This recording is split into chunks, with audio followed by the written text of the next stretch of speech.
नमस्कार। आप सुन रहे हैं द बॉलीवुड रेडियो और मैं हूं आपके साथ आकाश। दोस्तों, किस्सा राजेश खन्ना का और बात 70 के दशक की। हम बात करेंगे फिल्म दाग की। शुरुआत से ही हिंदी सिनेमा कहानी प्रधान कम रहा और स्टार प्रधान ज्यादा। खासतौर पर उस दौर में हिंदी फिल्म इंडस्ट्री में ऐसा माना जाता था कि रोमांटिक हीरो को अपनी इमेज हर हाल में बचा कर रखनी है। उसे देखकर सिनेमा हॉल में बैठी लड़की को ये लगना चाहिए कि यही उसके सपनों का राजकुमार है। अगर लड़कियों को ये लगने लगा कि उनका हीरो तो किसी और का हो चुका है, तो ऐसा माना जाता था कि ये हीरो और उसकी फिल्मों के लिए खतरे की घंटी है। शायद यही वजह थी कि 60 के दशक के कई मशहूर शादीशुदा स्टार्स तस्वीरों में अपनी पत्नी के साथ बहुत कम नजर आते थे। और ये एक अनकहा नियम था कि अपने इंटरव्यूज में वो को स्टार्स और रोमांस पर चटपटी बातें तो करेंगे, लेकिन पत्नी का जिक्र जितना कम हो उतना अच्छा। आज वक्त बदल गया है। आज के सभी टॉप स्टार्स शादीशुदा हैं और वो इस बात को खुलकर बयां करते हैं, लेकिन इससे आज के दौर में कोई फर्क नहीं पड़ता। और तब फर्क पड़ता था, ये बात पुरजोर तरीके से तमाम फिल्म पत्रकार भी कहते थे। 60 और 70 के दशक में फैंस की उम्मीदों में एक अलग तरह की मासूमियत और पॉजिटिवनेस थी, जिनकी वजह से शादी के जिक्र के सितारे अक्सर बचा करते थे कि वो शादीशुदा हैं। तमाम इंटरव्यूज में राजेश खन्ना की शादी के बारे में भी फिल्म इंडस्ट्री के लोगों के ख्याल घबराहट से भरे हुए थे, खासतौर पर वो लोग जिनका पैसा राजेश खन्ना की फिल्मों पर लगा हुआ था। एक तो राजेश खन्ना पहले ही बुरे दौर से गुजर रहे थे। उनकी कुछ फिल्में बॉक्स ऑफिस पर वो प्रदर्शन नहीं कर पाई जो पहले कर रही थीं। और अब 16 साल की डिंपल से यूं अचानक शादी करके उन्होंने देश भर में अपनी दीवानी फैंस को नाराज कर दिया था। देश भर की खन्ना फैन लड़कियों की सामूहिक जलन का शायद निशाना डिंपल ही थी।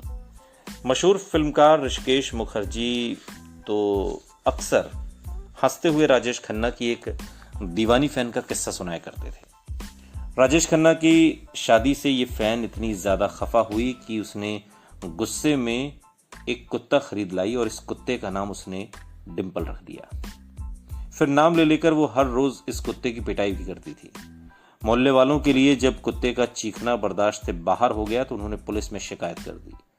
आखिरकार बड़ी मुश्किल से उस कुत्ते को किसी तरह से लड़की से छुड़ाया गया। और ऐसी खबरों के चलते इंडस्ट्री में कई लोगों का मानना था कि राजेश खन्ना के इस शादी करने वाले कदम से उनकी रोमांटिक इमेज में दरार डल गई है। डिस्ट्रीब्यूटर्स को ये डर था कि इसका खामियाजा कहीं उनकी जल्द रिलीज होने वाली फिल्म दाग को न भुगतना पड़े।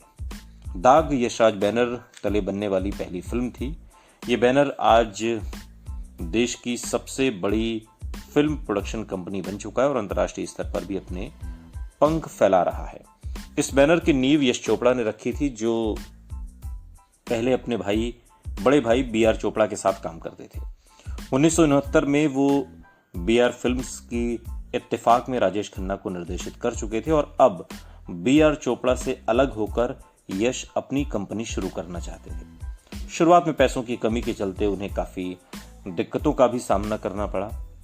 यश ने राजेश खन्ना से अपनी फिल्म में काम करने की बात की। निर्देशक रमेश तलवार, जो फिल्म दाग में यश चोपड़ा के चीफ असिस्टेंट डायरेक्टर थे, वो बताते हैं कि न सिर्फ राजेश खन्ना ने यश की फिल्म में काम करने के लिए हामी भरी, बल्कि ये भी कहा कि वो उनकी फीस उन्हें उस समय दे सकते हैं जब उन्हें फाइनेंसर मिल जाए और पैसे आ जाएं।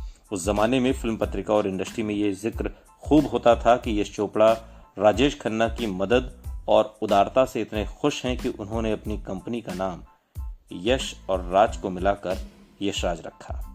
हालांकि दोनों की तरफ से कभी इस पर कोई आधिकारिक पुष्टि नहीं हुई। रमेश तलवार याद करते हुए बताते हैं कि राजेश खन्ना ने दाग के दौरान अपना पूरा सहयोग दिया। सुपरस्टार के लीड रोल में आने के बाद जल्द ही यश को फाइनेंसर भी मिल गए और फिल्म समय पर पूरी होकर रिलीज के लिए तैयार हो गई। दाग की कहानी अंग्रेजी फिल्म सनफ्लावर से मिलती थी, जो एक उपन्यास the mayor of castor bridge पर आधारित थी, लेकिन इस कहानी को भारतीय दर्शकों के हिसाब से ढालने के लिए यश चोपड़ा ने गुलशन नंदा से इसे दोबारा लिखवाया। ये समाज के बनाए रिश्तों पर सवाल उठाती एक साहसिक फिल्म थी, लेकिन यश ने बड़े मैच्योर अंदाज से इसका निर्देशन किया।